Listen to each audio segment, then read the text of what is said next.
Assalamualaikum warahmatullahi wabarakatuh. Pada kesempatan yang baik ini, marilah kita panjatkan puji dan syukur kehadirat Allah Subhanahu wa Ta'ala atas nikmat dan hidayahnya, sehingga kita semua senantiasa dalam keadaan sehat dan berbahagia. Amin. Teman-teman yang berbahagia, perkenalkan, saya Apriska Maharani Putri dengan NIM 1KA 24004. Saya adalah mahasiswa Stikes Gria Husada Sumbawa. Program studi S1 Kesehatan Masyarakat.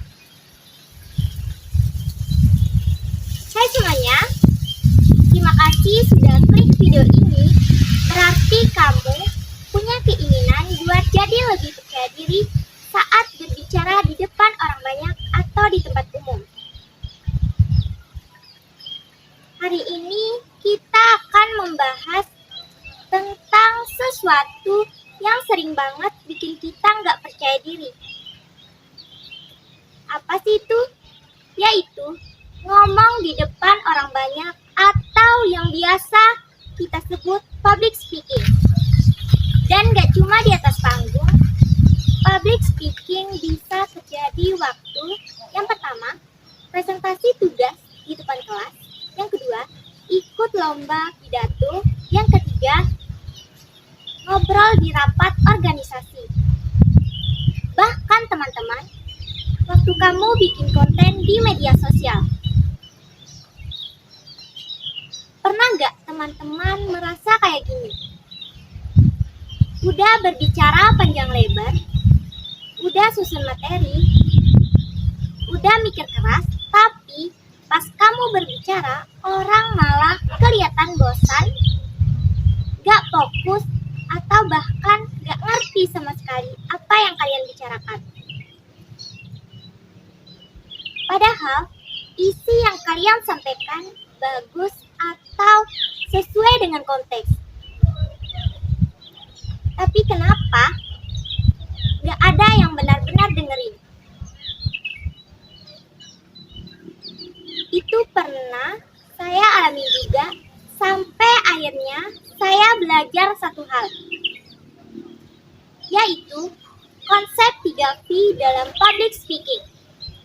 Ya, 3V: verbal, vokal, visual. Kita mulai dari yang pertama, verbal. Verbal gampangnya adalah kata yang kita ucapkan, isi dari pembicaraan kita. Apa yang pengen kita sampaikan ke orang lain. Masalahnya, kadang kita terlalu fokus, pengen kelihatan pintar, akhirnya pakai istilah-istilah rumit yang bikin orang bingung. Contohnya gini, transformasi digital dalam konteks sistem pembelajaran terpadu berbasis teknologi. Padahal gampangnya mungkin belajar sekarang udah bisa pakai HP atau laptop.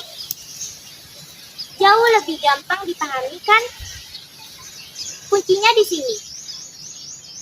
Kalau kita pengen orang lain ngerti, kita pakai bahasa sesuai dengan audiens. Kalau ngomong ke anak-anak, pakai bahasa sederhana. Ngomong ke orang tua beda lagi. Dan jangan ragu buat pakai contoh sehari-hari biar lebih relate. Ada hal menarik teman-teman. Ternyata verbal atau isi pembicaraan kita cuma ngaruh 7% dalam komunikasi. Meskipun kata-kata kita bagus, kalau cara nyampeinnya salah, tetap nggak bakal ngena ke audiens. Yang kedua, vokal. Cara kita berbicara. Vokal itu bukan soal suara bagus, tapi cara kita menyampaikan isi lewat suara. Termasuk yang pertama, nada suara. Yang kedua, volume suara. Yang ketiga, kecepatan berbicara. Yang keempat, penekanan di bagian penting. Yang kelima, jeda. Coba bayangin berbicara. Belajar public speaking adalah hal yang menyenangkan. Bandingin kalau ngomong gini. Belajar public speaking adalah hal yang menyenangkan. Kerasa banget bedanya kan? Makanya penting banget main nada pas berbicara.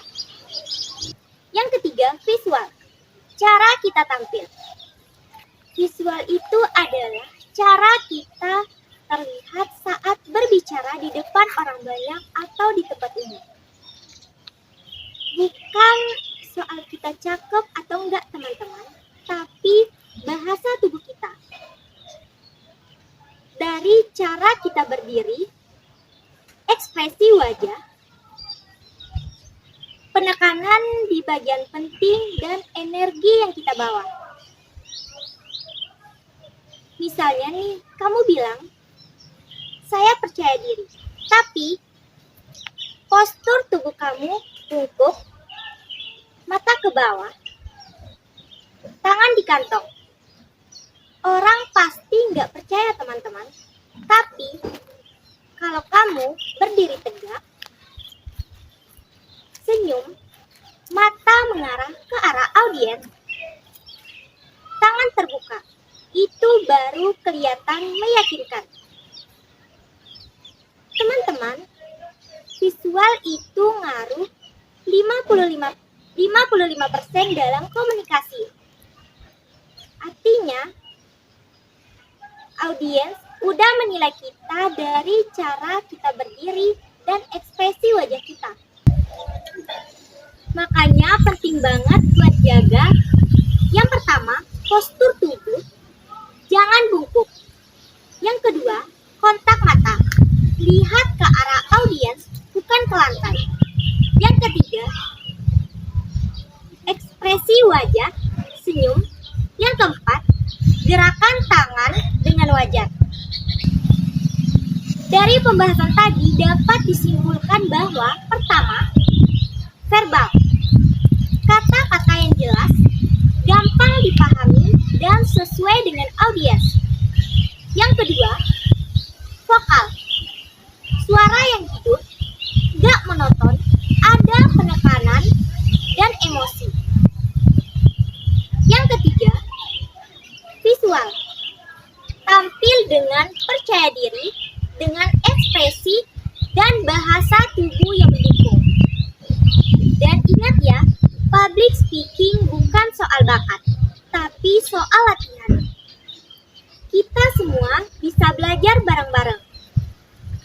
Mulai dari latihan di depan kaca, bikin video pendek, rangkum poin-poin penting. Yang paling penting, berani mulai dan terus latihan. Karena siapa tahu, omongan kamu hari ini bisa jadi semangat buat orang lain. Terima kasih sudah nonton sampai akhir. Wassalamualaikum warahmatullahi wabarakatuh. Bye-bye.